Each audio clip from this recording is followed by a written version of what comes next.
Goeiedag allemaal, is Jaapie hier so. Ja, ek wil aangaan met Openbaring 17. Ongelukkig kan ek hier baie gereeld hierdie goed opsit, want ek werk ook maar skofte, soos almal werk ek maar. En ja, mens het nie altyd tyd om dinge te doen nie. En natuurlik moet ek studies doen oor hierdie hoofstukke voordat ek dit aan julle kan voorlê. So dit vat ook 'n hele rukkie om al hierdie inligting bymekaar te skraap en dan met julle te deel. So ons gaan aan met Openbaring 17. En nou soos ek gesê het ook voorheen, en ek lees uit die Engelse Bybels, want hulle is maar net baie meer akkuraat as die Afrikaanse vertaling. Dit is nou maar net so, dis soos 'n feit. Ek het al baie vergelykings gemaak tussen die vertalings en Engels is by verre beter. En ek het selfs hier in Openbaring ons ook gesien van die wit kleed wat die bruid ontvang. Daar staan nie eers in die Afrikaanse Bybel wit kleed nie. Wat vir my verbasend was toe ek het sien. Kom ons kyk hier so, The Scarlet Woman and the Scarlet Beast. So ons gaan nou aan met die sedelose vrou, die Mystery Babylon. En dan die dier waarop sy ry. En ons sien hulle albei dra rooi. Scarlet. Scarlet is rooi. Nou kom ons kyk, wie vervul hierdie rol, want Openbaring verduidelik homself. As jy mooi gaan kyk na die historikuste en wat mense gedra het, byvoorbeeld in 70 na Christus se tyd, sal jy sien, dit is maar die kleredrag wat na hulle verwys. Hier is baie voorbeelde hierso in hierdie hoofstukke wat verwys na 'n spesifieke groep mense of era of 'n land. En as mens met oop oë hierdie goed lees, gaan mens agterkom, hierdie goed praat nie van vandag nie. Hierdie goed praat nie van Amerika of Rusland of wie ook al in die wêreld nie. Dit het al reeds vervul. En ons sien dit, want die Bybel verduidelik die Bybel, so van hierdie goed word deur die Bybel verduidelik deur ander profete. En van dit word verduidelik deur historikuste, wat dan vir ons wys of vertel wat gebeur het in daardie tyd, en ons kan sien hoe dit 'n vervulling is van Openbaring. So, as julle my Openbaring reeks kyk, gaan julle agterkom dat ek bewys dat dit alles het vervul rondom 70 na Christus, volgens die Bybel, volgens historikuste, volgens extra Bybelse boeke. Het dit in daardie tyd vervul, en dit is wat ek vir julle wys hierso. En kom ons gaan dit aan. Kom ons gaan kyk. The Scarlet Woman and the Scarlet Beast. Scarlet Beast, paludamentum, dis wat hulle dit nou noem, is 'n tipe kleed wat hulle gedra het in Rome. Dit was die mantel wat deur militêre bevelvoerders en leiers gedra is. Veral 'n hooggeplaaste offisier.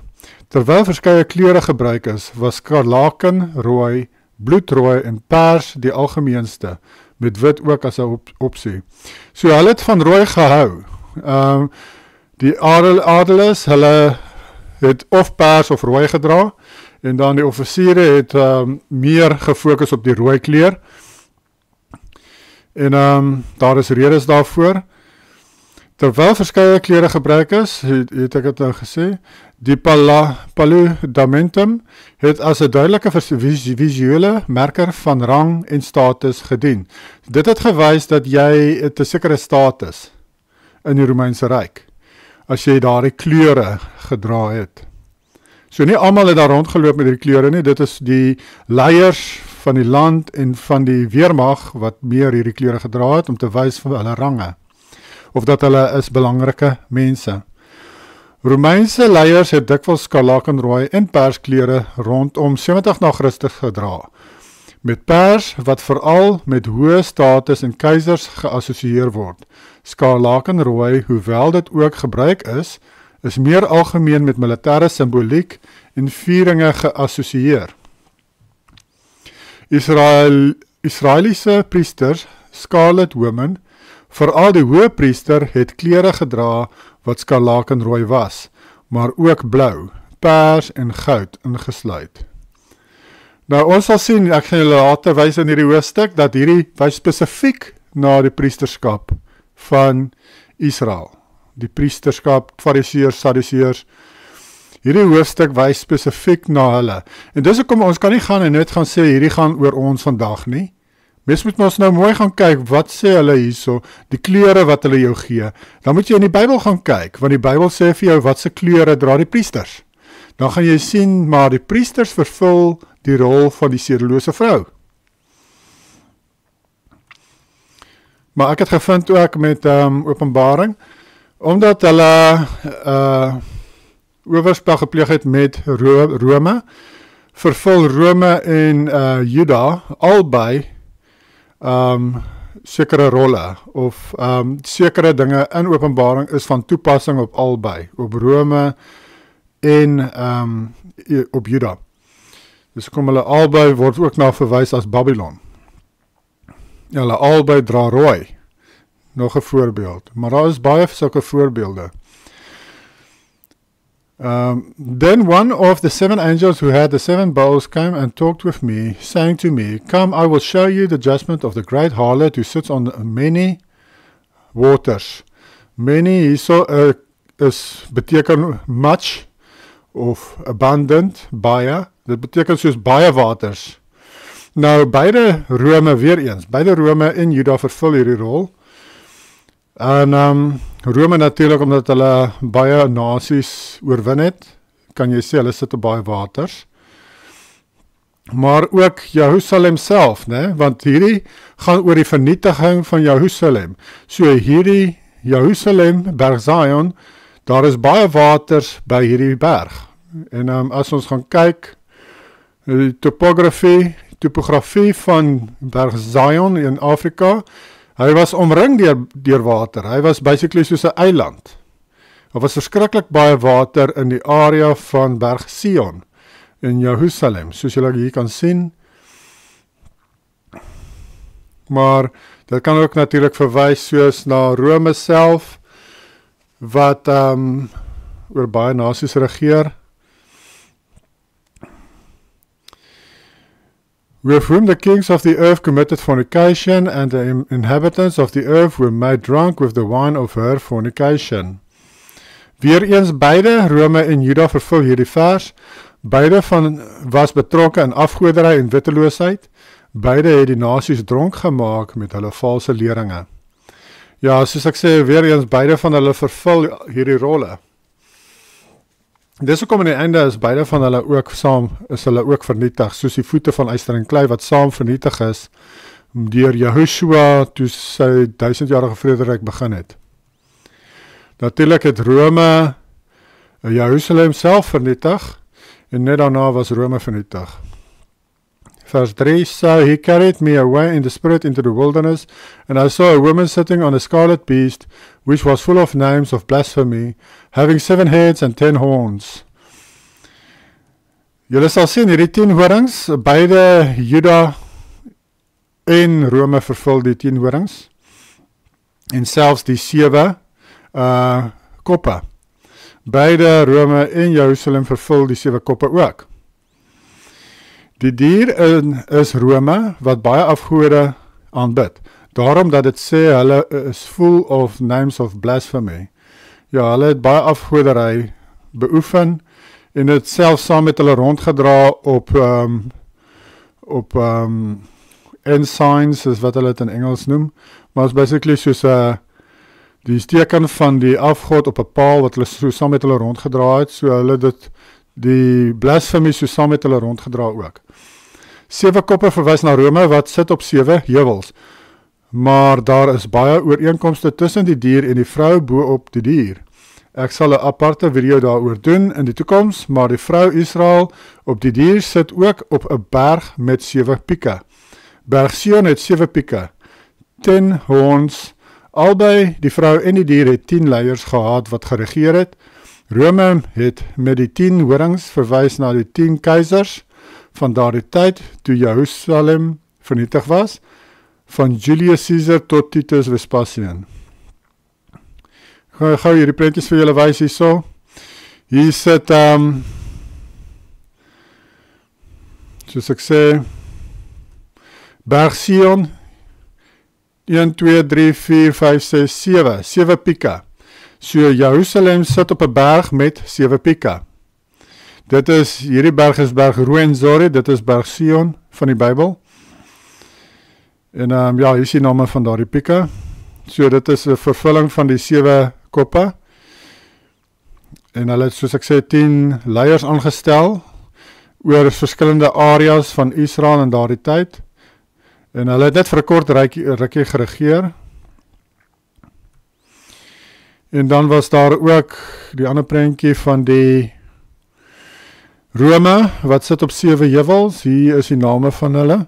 Hierdie swart lyn wys die oorspronklike area van Rome. En jy kan nog sien, daar is 1, 2, 3, 4, 5, 6, 7.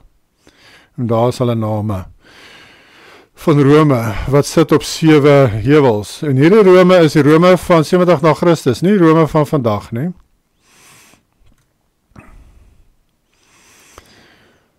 En Rome met die 10 horings, ja, vers 4. Ek gaan miskien 2 video's hieroor doen, want hierdie gaan dalk lank raak, daar is baie inligting hierso. The woman was arrayed in purple and scarlet and adorned with gold and precious stones and pearls, having in her hand a golden cup full of the abominations and filthiness of the fornication, and on her forehead a name was written. Nou, gewoonlik by die geskryf op die voorkop of so, is 'n teken van, jy kan sien aan wie hulle behoort, of aan wie hulle self oorgegee het. En sien die golden cup, die Bybel praat daarvan, so ons sal sien wat sê die Bybel hiervan, want dit wys ook vir ons van wie dit praat. Wie is die sedelose vrou? Hierdie mystery Babylon. Wie is dit?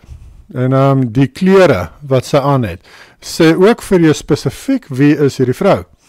Exodus 39 wys vir ons wie is dit wat Johannes van praat. En dis hoekom ons kan nie nou gaan en sê dit is iemand anders nie. Ons kan nie sê Mystery Babylon is die kerk van vandag nie. Exodus 39. Of the blue, purple and scarlet thread they made garments of the ministry for ministering in the holy place, and made the holy garments for Aaron, as Yahweh had commanded Moses. Verse 2, he made the ephod of gold, blue, purple and scarlet thread, and of the woven linen, and they set it in 4 rows of stones, of precious stones. A row with a sardius, a topaz and an emerald was the first row. Dan sien ons in Openbaring 17 vers 4, dieselfde klere, sien julle? The women wore purple and scarlet clothing and beautiful jewelry made of gold and precious gems and precious stones and pearls. In her hands she held a golden goblet full of the obscenities and the impurities of her immorality. Duidelik wys dit is die priesterskap hierdie, dit is die tempeldiens, dit is die fariseërs, sadduseërs, dit is hulle waarvan gepraat word, wat oorspel pleeg met Rome. En dan die blou, kan julle sien, wat die priesters gedra het, is nie in Openbaring nie, maar die blou verteenwoordig die onderhoud van die gebooie, en die priesters het nie die gebooie onderhou nie.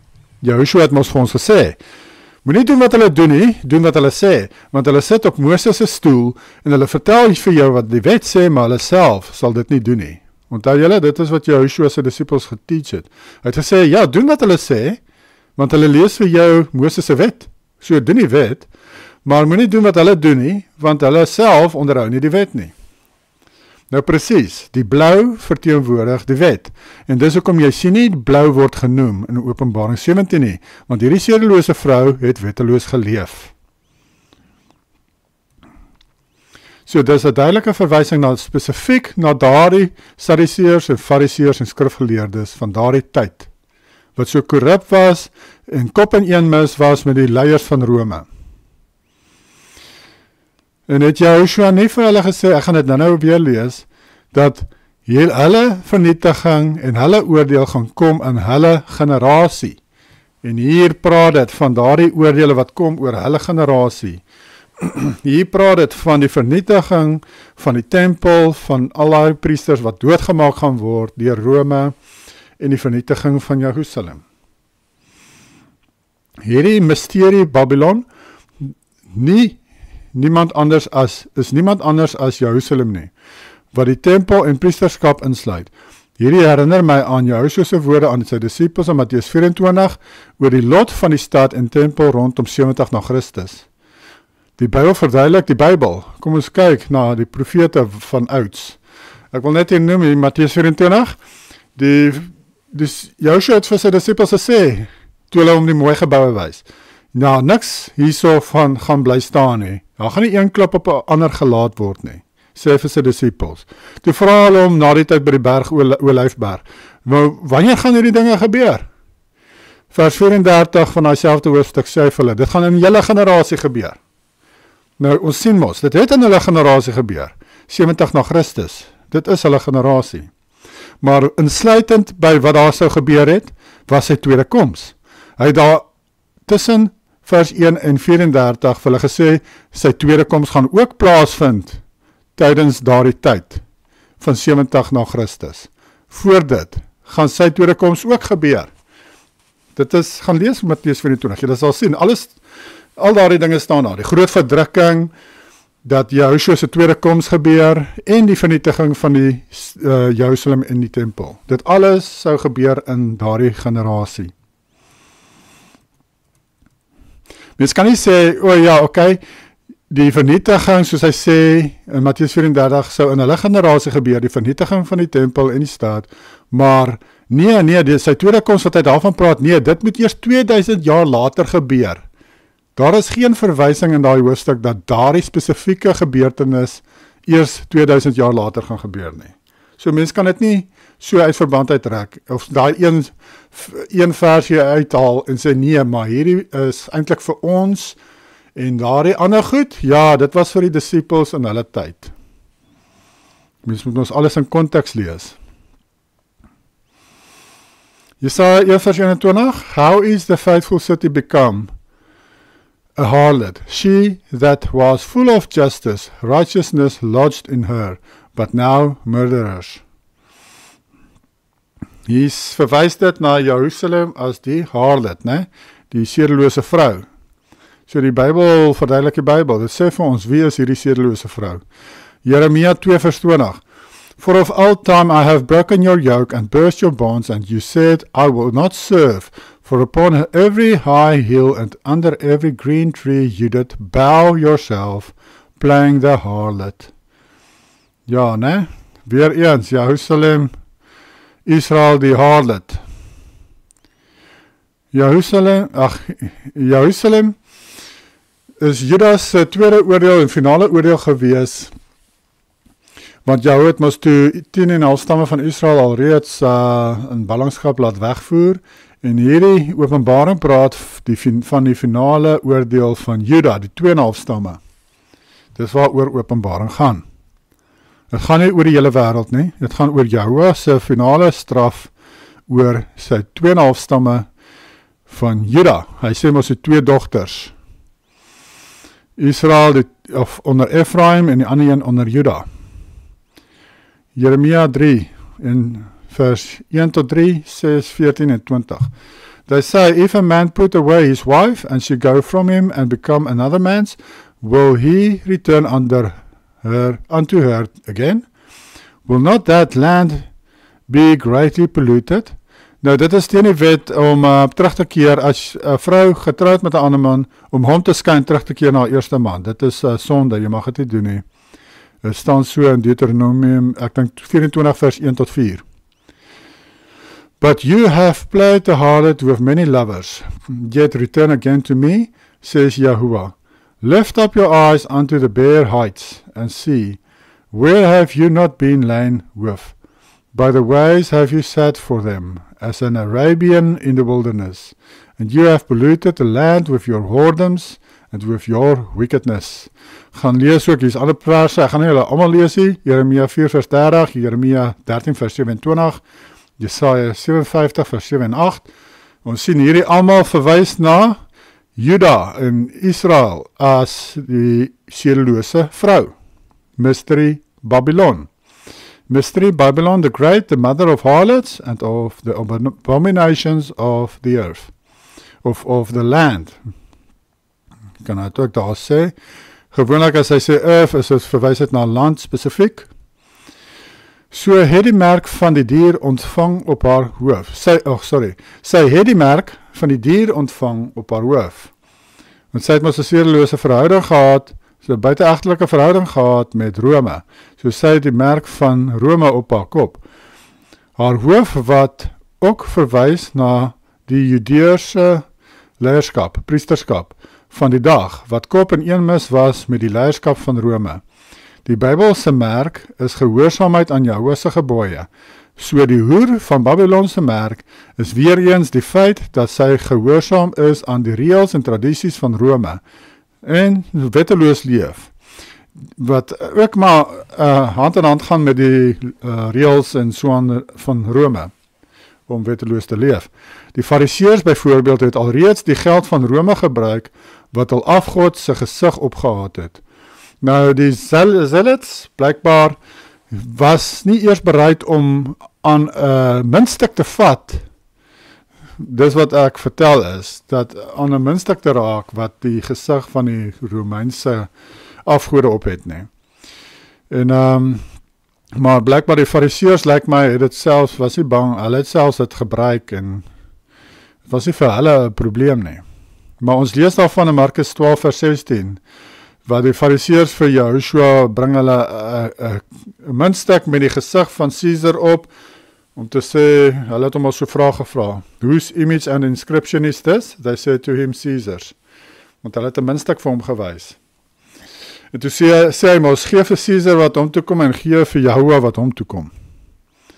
Onthou julle? Vers 6, I saw the woman drunk with the blood of the saints and with the blood of the martyrs of Yahushua, and when I saw her, I marveled with great amazement. Duidelik verwys hierdie spesifiek na Jerusalem. Dit is hoekom mens na die Bybel moet verwys as mens Openbaring wil verstaan. Dit help nie mens distansieer jouself van die res van die Bybel as jy Openbaring lees nie. Dan gaan jy nooit die vervulling daarvan kan reg interpreteer nie.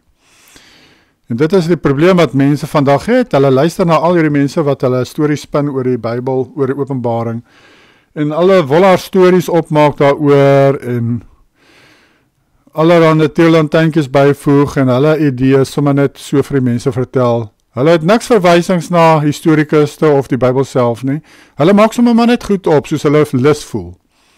Maar dit is letterlik wat aangaan. Hulle maak net goed op soos hulle lus voel. En dan vreet die Christene dit op so soetkoek, want hulle is ook nie self bereid om te gaan kyk wat sê die Bybel nie. Of die Bybel dalk verduidelik wat Openbaring sê. En die feit van die saak is, die Bybel verduidelik Openbaring. As jy gaan kyk wat die Bybel sê, dan sien jy wat beteken die goeters in Openbaring.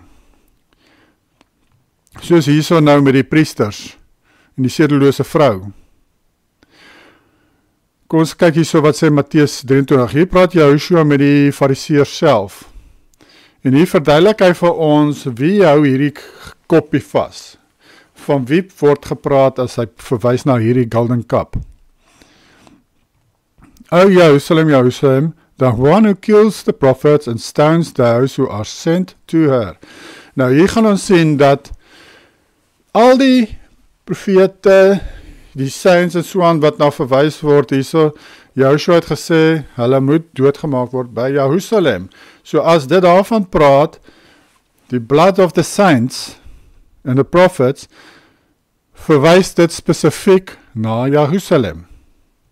Matteus 23 vers 37, O Jerusalem, Jerusalem, the one who kills the prophets and stones those who are sent to her, how often I wanted to gather your children together as a hen gathers her chicks under her wings, but you were not willing. Hier sê Joshua, die saints en die prophets word doodgemaak by Jerusalem. Lukas 13 vers 33, Nevertheless I must journey today, tomorrow and the day following, for it cannot be that the prophet should perish outside of Jerusalem. Nou duidelik sê Joshua vir jou, van wie word gepraat hierso in vers 6? Van wie dink julle word gepraat hier? Waar is die profete die saints doodgemaak? Jerusalem. So vers 6 verwys spesifiek na Jerusalem. Openbaring 18 vers 24. In haar, Babylon, is die bloed van die profete en van die heiliges gevind, en almal wat op die aarde gedood is. Nou, dis die gelowiges in Jahoua wat gedood is daar. As Babylon verantwoordelik is vir die dood van die profete, dan moet Babylon volgens Yahushua Jerusalem wees. Nou natuurlik, die tempel is in Jerusalem. So, dit is ook, hulle is so saam daar so. Hulle word so saam vernietig. So daar het julle mense, daar het julle dit. Die Bybel verduidelik die Bybel. Die Bybel sê vir ons, wie is hierdie mysterie Babylon? Dit is Jerusalem en die tempel. Het kan niemand anders wees nie. Nou, Jerusalem word al ook verwys na as Babylon op ander plekke. Maar die feit van die saak is, dit is nie Amerika of iemand anders nie. Dit is Jerusalem gewees toe dit nog bestaan het. En hierdie verse en ander verse wat julle sal sien, sal vir julle wys dat hierdie is geskryf, Openbaring is geskryf voor die vernietiging van die tempel. Dus as mense wat wil sê, dis eers in 90 na Christus geskryf. Nee, dit is nie, want hier in Openbaring word gepraat van die stad wat nog staan. Die stad is nog nie destroyed nie. Hier word vertel van die stad wat nog vernietig gaan word. En dit het gebeur 70 na Christus. So dan moet hierdie brief moes geskryf wees voor 70 na Christus. Maar ons gaan nou 'n bietjie daarvan praat, daarna verwys ook. Ons kyk hierso. Openbaring 16 vers 6. Want hulle Jerusalem, Fariseërs, Sadduseërs, skrifgeleerdes, het die bloed van heiliges en profete vergiet, en u het aan hulle bloed gegee om te drink, want hulle het dit verdien. Jehoshua het presies dieselfde gesê vir die Fariseërs, Sadduseërs, skrifgeleerdes in Matteus 23. Ja, hierdie koppie wat hulle vashou en hulle is dronk van die bloed van die profete en mense wat hulle doodgemaak het, verwys na Jerusalem mense, dit verwys na die priesterskap. Die Edomite daarso wat die heiliges, die volgelinge van Jahoua doodgemaak het. Matteus 23, vers 32 tot 39. Maak die maat van julle vaders dan vol. Hy praat van hierdie koppie wat hulle vashou in hulle hand mense, hy sê maak het vol, maak hy koppie vol. Slange addergeslag, hoe sal julle die oordeel van die hel ontvlug? Daarom kyk, ek stuur profete en wyse manne en skrifgeleerdes na julle toe. En julle sal sommige van hulle doodmaak en kruisig en sommige van hulle in jou sinagoges gesgeesel en van die een stad na die ander vervolg, sodat oor julle kan kom al die regverdige bloed wat vergiet is op die aarde, van die bloed van die regverdige Abel af, tot op die bloed van Sagaria, die seun van Beregia, wat julle vermoor het tussen die tempel en die altaar. Voorwaar ek sê vir julle, al hierdie dinge sal oor julle, hierdie geslag kom. Hier sê Joshua vir hulle, wanneer sou hierdie goed gebeur? Hier sê vir hulle, in hulle geslag gaan dit gebeur, en dit het 70 na Christus, en hulle het toe nog gelewe, dit is in hulle geslag. Net soos dat hy vir sy disciples gesê het, sy wederkoms, die groot verdrukking, en die vernietiging van die tempel gaan in hulle geslag ook gebeur, in Matteus 24, die volgende hoofstuk. Jerusalem, Jerusalem, jy wat die profete doodmaak en stenig en die wat na jou gestuur is, hoe dikwels wil ek jou kinders bymekaar maak met soos 'n hen haar kuikens onder die vlerke bymekaar maak en julle wou nie. Kyk, julle huis word vir julle woes gelaat. Want ek sê vir julle, julle sal my van nou af sekerlik nie sien, totdat julle sal sê, geseënd is hy wat kom in die naam van Jahoua. Hier praat hy van sy tweede koms. Halleluja, hier sê Jehoshua ook vir hulle, dat hulle gaan hom ook sien terugkom. Hy het baie keer gesê vir sy disciples, hulle gaan hom sien terugkom op die wolke, die Romeinse soldate wat hom gekruisig het, sal hom sien terugkom, Kajafas, die hoëpriester sal hom sien terugkom. Vers 7, But the angel said to me, Why did you marvel? I will tell you the mystery of the woman and of the beast that carries her, which has the 7 heads and the 10 horns. Hierdie verwys terug na Daniel 2, sy standbeeld, met voete van yster en klei, wat Rome en Juda vir Israel verteenwoordig. Hulle is albei die voete van yster en klei, en soos ons dus kan sien, het daardie voete van yster en klei vervul in die generasie van Jehoshua en sy disciples. Ja, hierdie vermenging van hierdie Israel en Rome, ons kan ons nou sien, hierdie vervulling van daardie Daniël 2 se voete, is hierso, word hier verduidelik vir ons in Openbaring. Dit praat hierso van die verhouding, seksuele verhouding, geestelike seksuele verhouding tussen Rome en Israel, en Juda. Dit is die vermenging van die yster en klei, dis sy voete, met die 10 tone wat die 10 leiers verteenwoordig. The beast that you saw was and is not and will ascend out of the bottomless pit and go to perdition. And those who dwell on the earth will marvel, whose names are not written in the book of life from the foundation of the world, when they see the beast that was and is not and yet is. Die Flaviërs, Caesar Titus, koningin Bernice se minnaar, Vespasianus en Domitian, wat vrede en orde in Rome herstel het, is die dier wat eens was, nou nie is nie, en tog sal kom waarop die hoer van Babylon in hierdie hoofstuk ry. Nou, dit is interessant, mense. Natuurlijk die dier met die 10 horings verwys na die keisers van Julius Caesar af tot en met Titus Vespasian. Nou, daardie tyd het Titus het hy blijkbaar ook 'n verhouding gehad met Bernice van die ek dink sy was van die koninklike huis van Juda. Maar hulle het 'n verhouding gehad en dis hoekom dis eintlik ook maar 'n verwysing na in die fisiese kon jy sien, daar is 'n verhouding tussen daardie mense, maar net so in die geestelike was daar ook 'n verhouding tussen Juda en Rome, en waaroor Openbaring ons nou gaan. As die Romeinse leiers vir die leierskap van die priesters en so aan, wat daar maar die show gedaan het, gesê het spring en sê hulle hoe hoog. So hulle het mekaar maar bribes gegee en favors gedoen die hele tyd. En dis waaroor dit gegaan het. Die uitdrukking eens was, ek wil net hier so noem ook weer, when they see the beast that was and is not and yet is. Nou hierdie dier wat was, natuurlik, wat dit ook beteken is dat Nero het mos selfmoord gepleeg, en toe is hierdie dier, basically, word hy na gewys as dood, asof hy sterf, want wat gebeur het na Nero se dood is dat groot oorlog uitgebreek in Rome self, en dit het Rome verswak. Daar was 'n groot burgeroorlog vir 'n jaar lank, en 4 leiers opgestaan binne 1 jaar wat wou regeer het, en dan word hy doodgemaak, en staan die volgende een op, en dan word hy doodgemaak, en so gaan dit aan en aan en aan.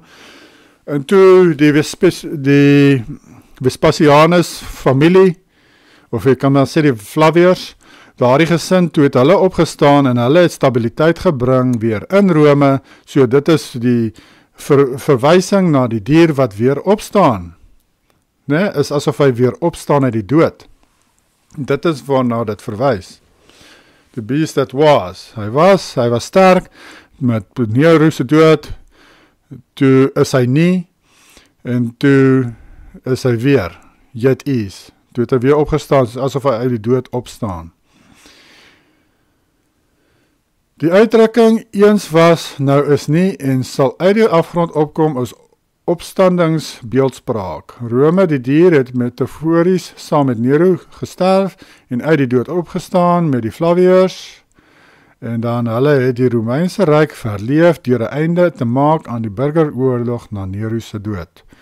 Ja, hulle het toe weer vrede gebring daar in Rome,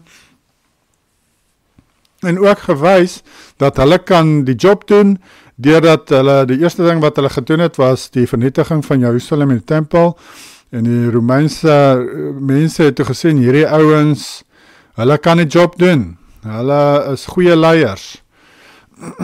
Ja, en toe het hulle, daardie gesinne toe regeer vir 'n hele ruk.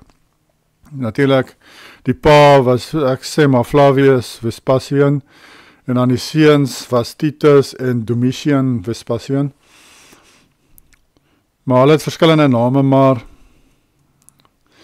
dis hoe ek hulle onderskei. Here is the mind which has wisdom. The 7 heads are 7 mountains on which the woman sits. So nou duidelik, Johannes probeer vir jou wys, hierdie dier is Rome, maar daar is, soos ek sê, ook 'n verwysing na Jerusalem self, wat sit ook op 'n berg met 7 koppies of pieke. Beide Rome en Jerusalem sit op 7 heuwels. There are also 7 kings, 5 have fallen, 1 is, and the other has not yet come. And when he comes, he must continue a short time. Nou hierdie is 'n baie duidelike verwysing na wanneer hierdie brief geskryf is. Dis hoekom ons net kan sê, dit is 89 na Christus geskryf nie.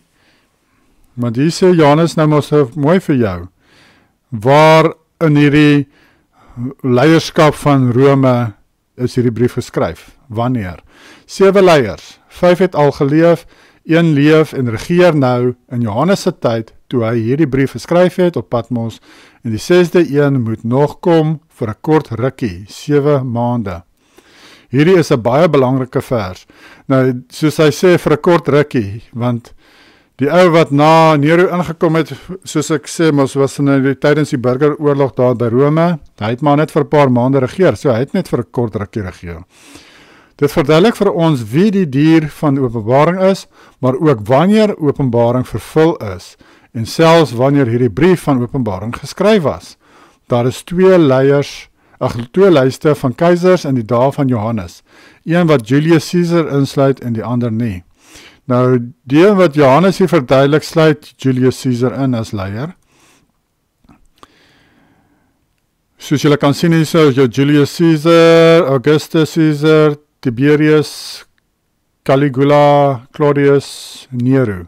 So hier is Nero die 6de ene, en dan die ene wat Galba, is die een wat 'n kort rukkie, hy het maar 7 maande regeer. En dan het jy Otho, hy, kan julle sien hier so, 3 van hulle, is basically in 1 jaar hier so saam regeer. En dan het jy jou Vespasian die pa, en dan Titus, Vespasian.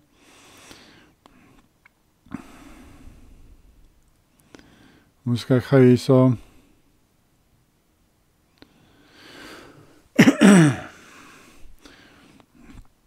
Ek moet net gou weer na hierdie vers kyk. There are also 7 kings, 5 have fallen, 1 is, so die 5 het geval, so hy verwys hier tot by Claudius wat geval het. 1 is, so die 6de een is, nou terwyl hy die brief skryf, wie is dit? Nero. Nee? So Johannes sê daar vir jou, wie was keizer terwyl hy hierdie brief skryf? Hy sê dit is Nero. En hier sien ons ook byvoorbeeld in hierdie Bybel van die Peshitta Syriac Bybel. In die begin van die Openbaring sê dit vir jou, the revelation in the name of the Father and Son and the Spirit of holiness, one true Eloha, the revelation which was made unto Yohanan, the evangelist from Eloah, in Pathamon, the island, whether he had been cast by Nero Caesar. Selfs in hierdie Bybel ook van Syriac, sê dit dat Nero Caesar keizer Nero het vir Johannes na Patmos toe verban. Interessant, né?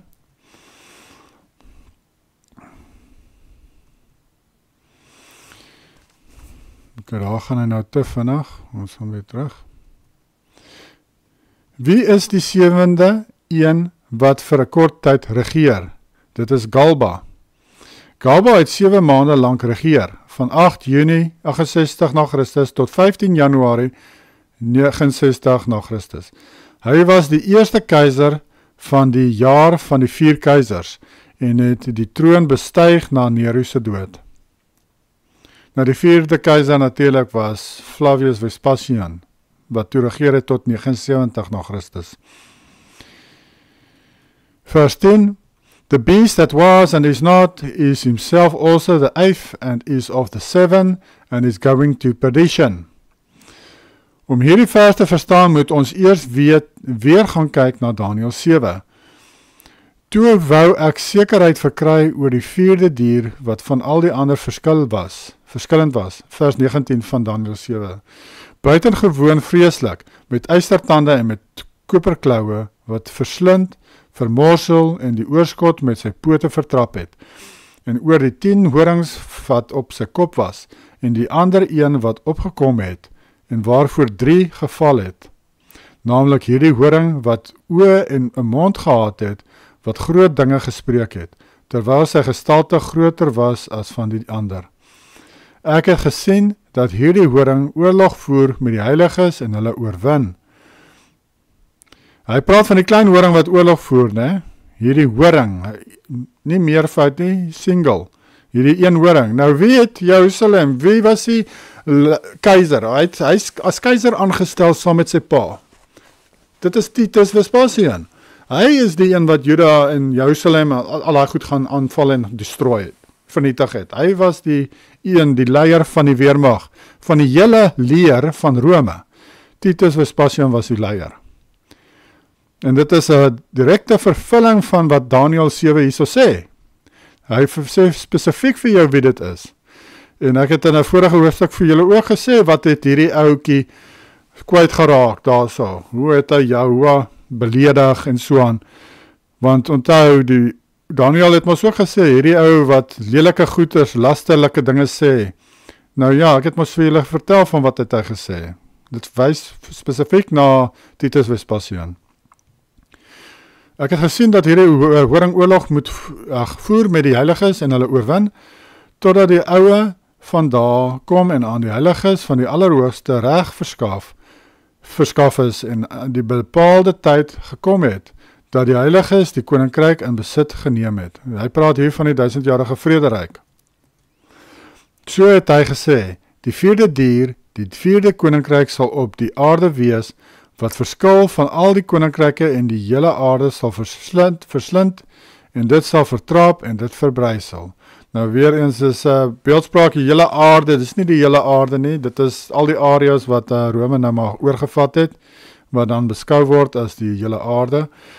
En die 10 horings, uit daardie koninkryk sal 10 konings opstaan. En 'n ander een sal na hulle opstaan en hy sal verskillend wees van die voriges en 3 konings neerwerp. Nou, hier is 'n letterlike vervulling, kom ek lees net hier klaar, sê ek vir julle later.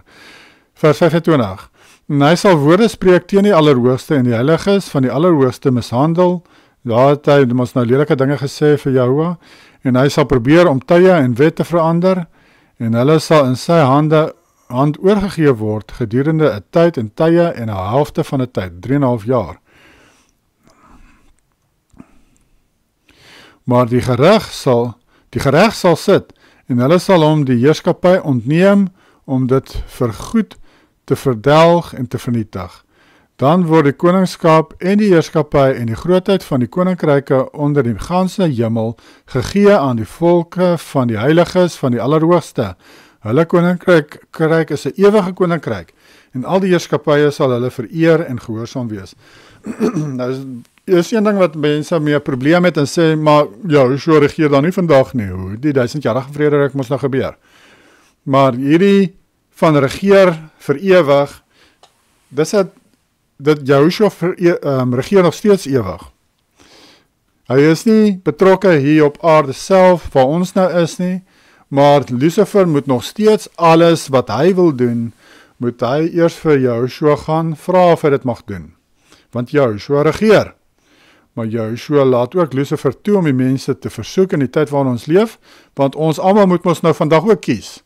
Ons moet almal ons nou 'n keuse hê, 'n regverdige keuse kan maak, vir of teen Jahoua, of ons sy gebooie gaan onderhou of nie, of ons gaan glo in Joshua of nie, of ons wetteloos gaan leef en of ons die gebooie gaan onderhou.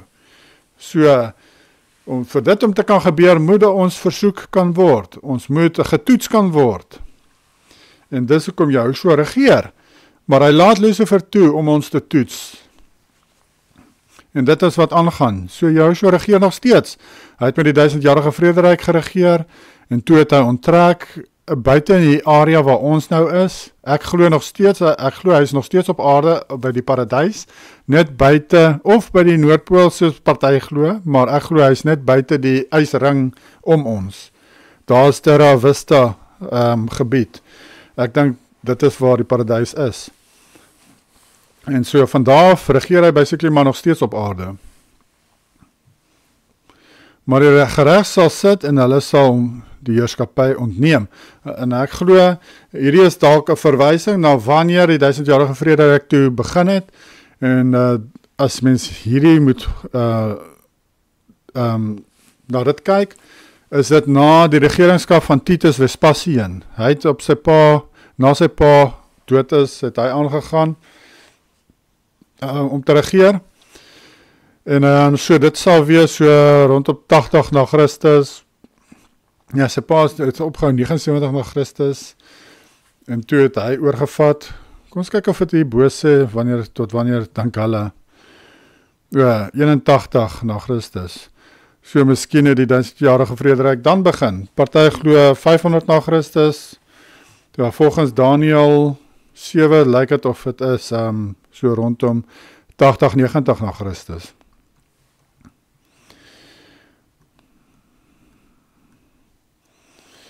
Waar was ons? So 10 koninkryk opstaan en 'n ander een sal hulle opstaan. Ja, hy praat hier van hy sal 3 horings uitdruk. Dit is interessant as jy gaan lees in Flavius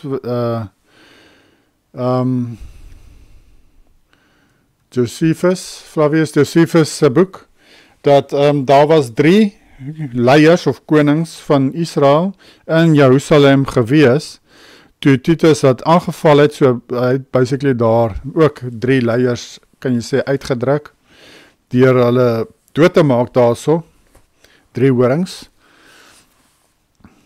Maar dit kan ook verwys na die 3 leiers wat vir 3 jaar, vir 'n jaar, hierdie 3 leiers, Galba, Otho en Vitellius, hulle is uitgedruk ook deur die Vespasian gesin, die Flaviërs. Hulle het gehelp, of hulle het dit bewerkstellig, dat daardie ouens onttroon moet word, sodat hulle kon leiers word, sodat hulle kon regeer. En natuurlik Titus en Domitian het hulle pa gehelp om dit te kon vermag. En in daardie opsig het Titus ook, kan jy sê, 3 leiers uitgedruk in die Romeinse kant, nie net in die Israelse kant nie. En beide kante het hy, kan jy sê, 3 leiers uitgedruk. Die een horing, wat Titus is. Ons gaan aan. Hierdie 10 horings is soos 'n mens sou verwag, die eerste 10 keisers van Rome, die eerste 7 word hierbo gelys, die volgende een is Otho, Vitellius en Vespasianus. Logika sou ons natuurlik vertel dat Titus toe die 11de horing was. Titus was uniek in sy opposisie, deurdat hy en Vespasianus albei terselfde tyd die titel van keiser gekry het. Alhoewel Vespasianus die keiser was, het albei die hoogste konsulêre posisies gekry. Op hierdie manier was Titus 'n klein horingkie. Hy was steeds 'n opperheerser oor Rome, maar nie op dieselfde manier as sy vader destyds nie. Ja, so hy was maar eintlik saam met, jy kan sê hy is deel van die 10, maar hy is ook eintlik die 11de.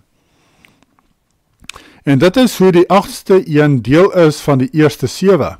Want net soos die Hydra Romeinse leierskap voorstel, wat 2 koppe kry as een afgesny word, so word daarna verwys in hierdie vers met pa en seun wat saam Nero vervang.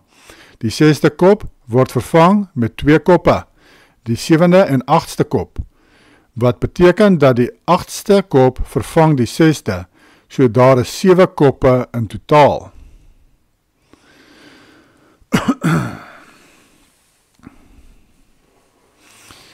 Wanneer is die brief geskryf? In Rome se vroegste geskiedenis kom Openbaring 17 vers 10 nou duideliker in fokus. Hulle is 7 konings, 5 het geval, 1 is, die ander 1 het nog nie gekom nie. Maar wanneer hy kom, moet hy kort tydjie bly. Openbaring 17 vers 10. In hierdie vers gee Johannes sy gehoor 'n leidraad oor wanneer hy sy visioen gesien het. Die 7 konings is die keisers van Rome, as die eerste 5 keisers was, as die eerste 5 keisers was al gewees. Dis Dis moes Johannes Openbaring geskryf het tydens die heerskappy van die 6de keiser, en ek het al reeds vir julle gesê, dis Nero, maar hier gaan ek dit gou weer deur. Johannes het begin sy telling met die eerste selfverklaarde keiser van Rome, Julius Caesar. Voor Julius Caesar se bewind was Rome 'n republiek, wat regeer is deur iemand soos 'n president, wie se mag deur die senaat beperk is. Na Julius Caesar se dood is Rome regeer deur konings met absolute mag. Die volgende 4 keisers is Augustus, Tiberius, Gaius en Claudius. Hierdie konings het geval, daarom moes Johannes sy visioen gesien het tydens die bewind van die volgende keiser, die een wat genoem word deur die 666 kryptogram in Openbaring 13 vers 18, Nero. Nou ons weet almal Nero, die kryptogram van Nero is 666, maar is interessant ook, Flavius Vespasian, hulle sy naam ook, kom ook uit op 666, so dan gee ek hier 'n paar bewyse, van wanneer die brief geskryf is, want daar is mense wat probeer wys, en hierdie is eintlik belangrik, om te weet wanneer die brief geskryf is, want anders kan mense gaan en sê, nee, hierdie goed moet nou eers vervul, want dit kon nou nie verwys het na Jerusalem en die tempel, nie, want die brief is geskryf nadat alles vernietig is. Ek kan net sien hoeveel tyd dit sal, ok, so ons gaan na die bewyse begin kyk, ek dink in die volgende video. So dan sal ek dalk weer hierso begin en dan net aangaan. So geniet julle dag verder, groete, bye.